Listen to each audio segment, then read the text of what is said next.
دوستو channel subscribe like اور share فرمائیں، شکریہ۔ بسم اللہ الرحمن الرحیم، الحمدللہ رب العالمین والصلاة والسلام علی خاتم النبیین پاک وعز محمد منشا۔ السلام علیکم، کیسے ہیں جی؟ آج بات کرتے ہیں یہ جو باجوڑ ضلع باجوڑ یا سابق باجوڑ ایجنسی، اس میں یہ جو دھماکہ ہوا ہے اور اس میں درجنوں جمعیت علماء اسلام کے کارکن جو ہیں وہ شہید ہوئے ہیں اور بہت زیادہ تعداد میں لوگ زخمی ہوئے ہیں۔ بعض اطلاعات کے مطابق تو 80 کے قریب شہید ہوئے ہیں اور 200 سم تھنگ ظاہر ہے اتنے زخمی ہوئے ہیں، اور بہت ویریس سورسز یا مختلف جو آؤٹ لیٹ ہیں میڈیا کے، ان میں مختلف تعداد ہے، لیکن ایک بات طے ہے کہ بہت زیادہ جانی نقصان ہوا ہے۔ آج ہم دیکھتے ہیں مختصراً کہ اس کے محرکات کیا ہیں اور یہ جو لوگ ملوث تھے ان کے اہداف کیا ہو سکتے ہیں، اسے آخر حاصل کیا کرنا چاہتے ہیں۔ اسباب تو ظاہر ہے کچھ لانگ ٹرم ہیں، جو کچھ گویا صورت خرابی کی جو ہے وہ اس کی ہمارے سسٹم کی تاسیس جو ہے اس میں ہی ہے، اور کچھ جو ہیں وہ امیڈیٹ کازز ہیں، شارٹ ٹرم عوامل ہیں۔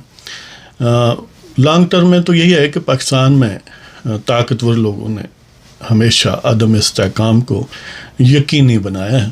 اور ان میں زیادہ تر ان کی انتہائی گھٹیا قسم کی ذاتی خواہشات اور پرسنل ایگرینڈائزمنٹ کے ایجنڈا کے تحت وہ کرتے رہیں۔ یہ غلام محمد ملک اور ایوب خان سے آگے لے کر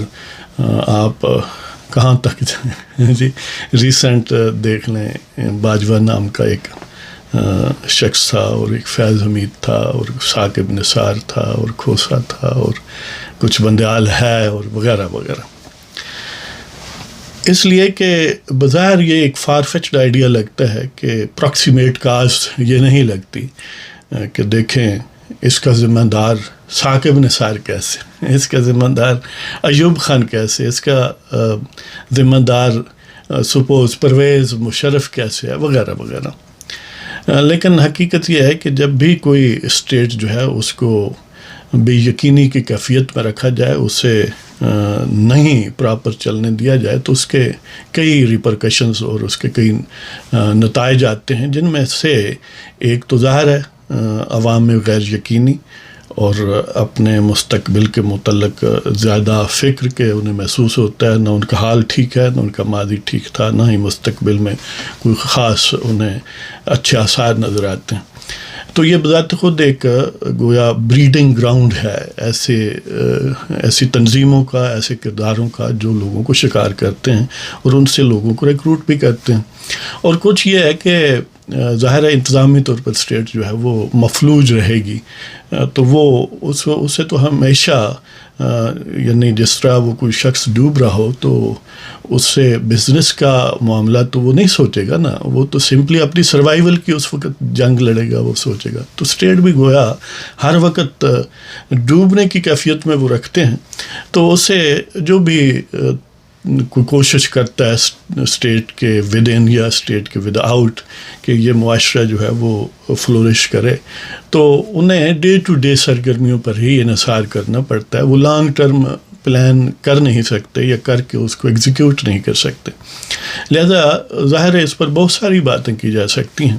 تو امیڈیٹلی ہم اگر شارٹ ٹرم میں دیکھیں تو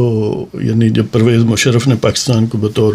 لانچنگ پیڈ کرائے پر دیا، اور اس کے ظاہر نتائج ہیں جو آج تک ہم بھگت رہے ہیں، اور اس سے بھی شاید ہم کہیں کسی حد تک نکل جاتے کہ اب قریب 2 سال ہو گئے ہیں کہ وہ معاملہ بھی بظاہر جو ہے وہ لپیٹ دیا گیا، لیکن ظاہر ہے پاکستان کو اس کے باوجود نہیں چلنے دیا گیا۔ یعنی ایک تو اس وقت ہم نے کرائے کا کردار ادا کیا اور ظاہر پیسے لے کر ایک کسی اور کے ایجنڈے پر کام کیا، تو ظاہر ہے جب یہ جنگ و جدل ہوتا ہے تو اسے ہر گھر ہر علاقے کا یعنی ہر شعبہ متاثر ہوتا ہے، اور پاکستان تو گویا سارا ویر ودل یہی تھا، یہی سلسلہ تھا، اس کے بغیر تو یہ ممکن ہی نہیں تھا۔ تو بہرحال یہ ہے کہ وہ ایسے گھاؤ لگائے گئے جو آج تک رس رہے ہیں. اور پھر ان کرداروں نے جیسے دیکھیں یہ فیض حمید نے ایک کم و بیش سیٹل صورتحال کو انسیٹل کیا اپنے ایجنڈے کے لیے. جس طرح وہ شیخ رشید کہتا تھا نا کہ پاکستان کی معیشت میں ہم نے ڈائنامائٹ لگا دیا ہے یا بارودی سرنگیں بچھا دی ہیں, تو فیض حمید نے پاکستان کی اسٹیٹ کے سامنے یہ جو شیخ رشید معاشی میدان میں بات کر رہا تھا وہ فیض حمید نے سیاسی اور عسکری میدان میں کیا کہ وہ جو گینز تھے ان کو ریورس کیا اور کچھ لوگوں کو اس طرح انسرٹ کیا اپنے ایجنڈے کے لیے. اور ظاہر ہے وہ اب ہر روز آپ سنتے ہیں کہ یہ ہو گیا وہ ہو گیا, ہمارے جوان شہید ہوتے ہیں, وہ ظاہر ہے ہماری فوج سے سیکورٹی فورسز سے ہوتے ہیں, پولیس سے بھی ہوتے ہیں, سویلین لوگ بھی ہوتے ہیں, یعنی ہر شعبے سے لوگ ہیں جو جانیں دے رہے ہیں. تو لیکن ان حالات کو جنم دینے والے سب سے بڑے فیکٹرز اور جو کردار ہیں وہ زندگی کو انجوائے کر رہے ہیں, پیزے بنا رہے ہیں, انہوں نے زمینیں ہتھیائی ہیں, انہوں نے یعنی کیا وہ یعنی آپ سوچ ہی نہیں سکتے کیسی وہ زندگی گزار رہے ہیں جی. یعنی بلینئر نہ صرف وہ خود, ان کے بچے, ان کے رشتہ دار, ان کے بچوں کے جو منگنی کرنے والے تھے وہ بھی ہو گئے, لیکن ان کو کوئی پوچھ نہیں سکتا. تو باہر یہ تو تھے نا لانگ, یعنی جو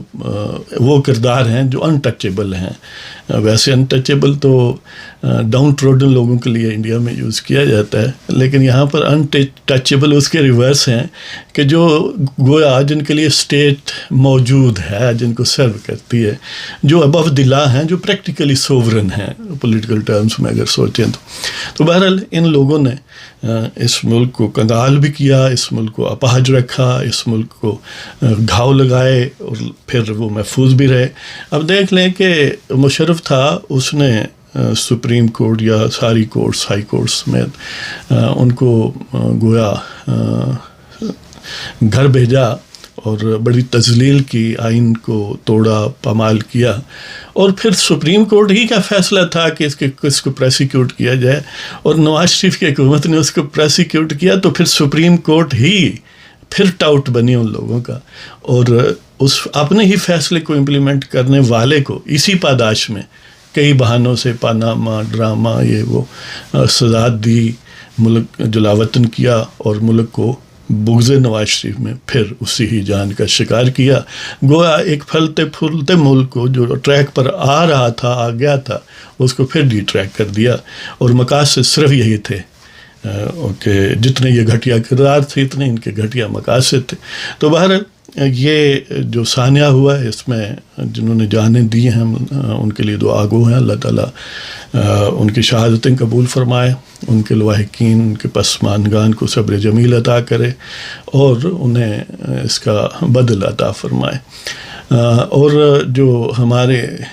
یعنی فیصلہ کن لوگ ہیں انہیں رب یہ توفیق دے کہ وہ اس دلدل سے نکلیں. اب اس کے جو یعنی ایگزیکیوشن لیول پر کون لوگ ہو سکتے ہیں. اب بہت سارے لوگوں کا خیال یہ ہوگا کہ ہمارے پڑوس میں ظاہر ہے ایک نئی حکومت ہے پچھلے 2 سال سے, شاید ان سے شے ملتی, حالانکہ انہیں اس قتل و غارت سے کوئی فائدہ نہیں ہے. یعنی میں نے اس پر خاصا بعض اہل نظر سے بھی, یعنی اہل نظر جو بھی دوست سوچتے ہیں اس سلسلے میں بات کیا, مجھے سمجھ نہیں آئی کہ انہیں اس سے کیا مل سکتا ہے. لہذا ہم نہیں سمجھتے یہ ایک جو جنرل پروپیگنڈا اس کے خلاف بات ہوگی کہ ان کے اس میں کوئی ہاتھ ہے, اس لیے کہ بہرحال انسان ریشنل ہے اور وہ اپنے اہداف, موٹیوز جو ہے وہ اپنے بینیفٹس کے لیے ایڈجسٹ کرتا ہے یا سیٹ اپ کرتا ہے اور انہیں اچیو کرتا ہے. پاکستان میں اس قسم کی قتل و غارت کا پڑوسی ملک کو کوئی فائدہ نہیں ہے. لہذا میں یہ سمجھتا ہوں کہ اگر ظاہر ہے یہ اس میں ایک ریلیجیس ایلیمنٹ ہو سکتا ہے, اور وہ جو فری ریڈیکلز ہیں نا, ریلیجیو پولیٹیکل فری ریڈیکل سے مراد یہ ہے کہ وہ جو کسی ایک سیٹلڈ اسکول آف تھاٹ میں نہیں آتے,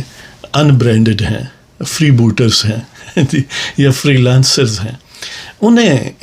یعنی اس طرح کا جو ایک ایرونیس اور مس لیڈنگ ایجنڈا ہے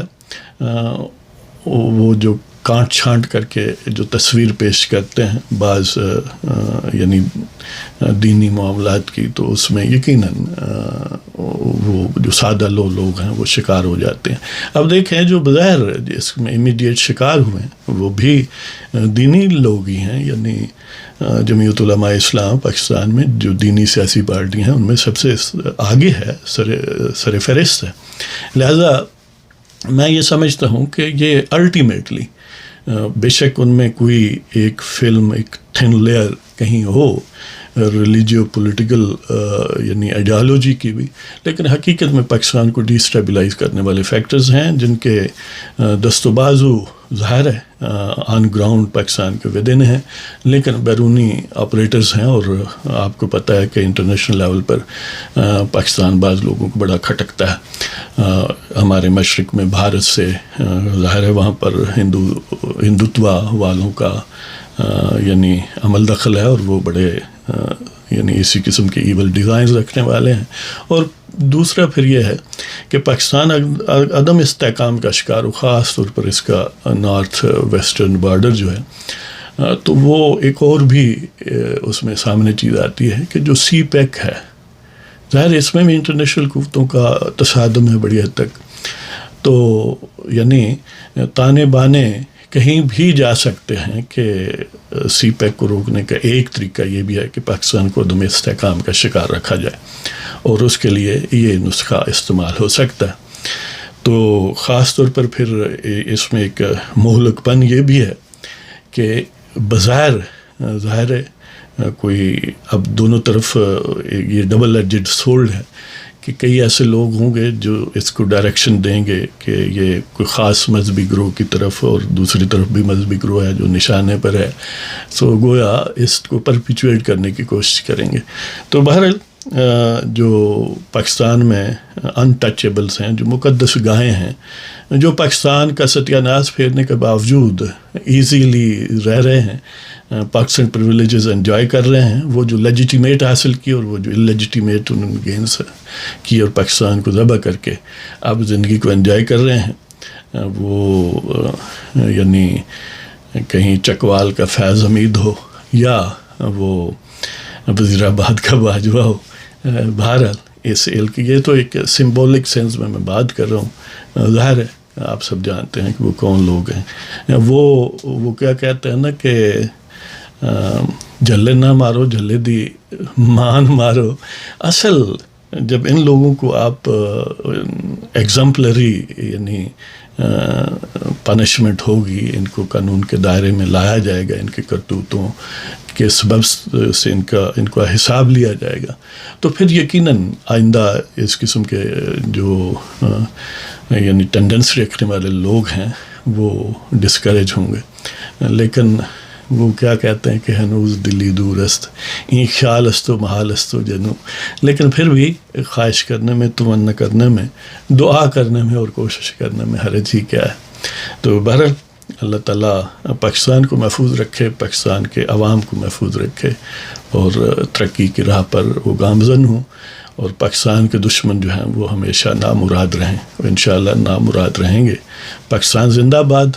اور پاکستان کے عوام پائندہ باد، اور پاکستان کے محافظ جو آئین پاکستان کے پابند ہیں